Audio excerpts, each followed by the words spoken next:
new to cooking with steam with your Neff steam oven, I'm going to show you how to make a really simple, healthy weeknight meal. We're going to be steaming salmon fillets.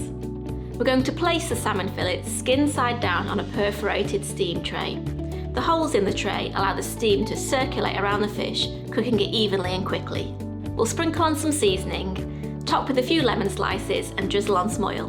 Now we need to prepare the oven for full steam. Press the panel open button to open the control panel.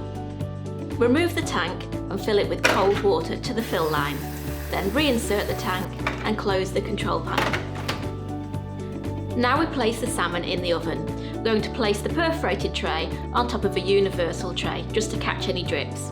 And we'll place the tray in the oven on full steam for 10 minutes.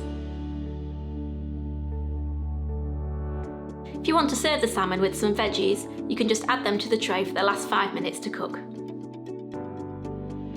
Using the full steam function is a fast and easy way to cook beautifully tender salmon. Served with steamed veggies, it makes a deliciously healthy weeknight dinner.